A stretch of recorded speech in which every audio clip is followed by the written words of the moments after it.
একদিকে বিতর্কিত নারী সংস্কার কমিশন করে আমাদের অনুভূতিতে আঘাত দেওয়া হচ্ছে, আরেকদিকে মানবিক করিডোরের সিদ্ধান্ত নিয়ে স্বাধীনতার উপর আঘাত দেওয়া হচ্ছে। আমার মনে হয় বিতর্কিত নারী কমিশন করে আমাদের দৃষ্টি এদিক রেখে বর্তমানে মার্কিন যুক্তরাষ্ট্রের সাথে বাংলাদেশের স্বাধীনতা বিক্রির সওদাবাজি হচ্ছে কিনা সেটাও দেখতে হবে। হেফাজতে ইসলাম বাংলাদেশ শুধু দাবি করবে না, সকল মাসলাকের মানুষের পূর্ণ সমর্থন হেফাজতের প্রতি আছে, কারণ হেফাজত হচ্ছে বাংলাদেশে সর্ববৃহৎ ইসলামী অরাজনৈতিক সংগঠন। আজ আমি এই জনতার পক্ষ থেকে, বাংলাদেশের কোটি কোটি মুসলমানের পক্ষ থেকে হেফাজতের সম্মানিত আমিরের কাছে বলবো, হেফাজত রাজনীতিতে যাবে না, কিন্তু রাজনীতি নিয়ন্ত্রণ করতে হবে। 53 বছরের ইতিহাস আমাদের কলঙ্কিত। আলেম ওলামা পীর মাশায়েখ আর মাদ্রাসা ছাত্রদের পবিত্র রক্তে পা রেখে তারা ক্ষমতায় যায়, আর ক্ষমতায় যে ইসলাম ও মুসলমানকে চ্যালেঞ্জ করে। এ সুযোগ আর দেওয়া হবে না।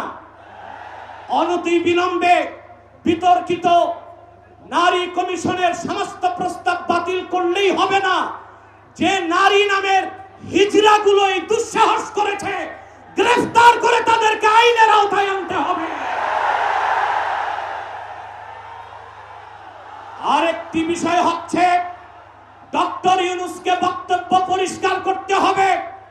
16 বছর ভারতীয় আধিপত্যবাদের বিরুদ্ধে আমরা রক্ত দিয়েছি। সর্বপ্রথম সকল প্রকার শিরক, কুফর, রামবাম, নাস্তিক আর ভারতীয় আধিপত্যবাদ ও ফ্যাসিবাদের বিরুদ্ধে রক্ত উৎসর্গ করেছে শাপলা চত্বরে হেফাজতের আলেম ওলামা কর্মীরা। সেই আন্দোলনের আগ্নেয়গিরিতে 5ই আগস্ট ছাত্র জনতা আগুন ধরিয়েছে শুধু। অতএব আলেম ওলামাকে বাদ দিয়ে কোনো সিদ্ধান্ত মেনে নেওয়া হবে না।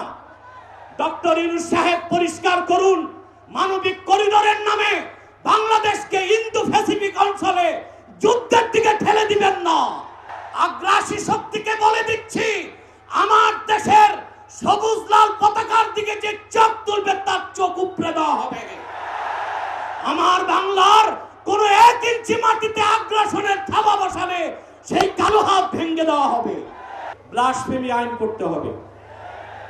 Freedom of expression, freedom of speech, বাক স্বাধীনতার নামে ইসলাম বিরোধিতা যেই করবে তাকে আইনের আওতায় আনতে হবে। আমার দেশে অসংখ্য আলেম ওলামা, নিরীহ মানুষকে জঙ্গি তকমা দিয়ে কারাগারে রাখা হয়েছে। যদি বাবর সাহেব মুক্তি পায়, তাহলে যে সমস্ত আলেম ওলামা জঙ্গির মামলায় ভিতরে, তারা কেন মুক্তি পাবে না? তাদের মুক্তির আগে সংস্কার না নির্বাচন হতে দেওয়া হবে না বাংলাদেশে।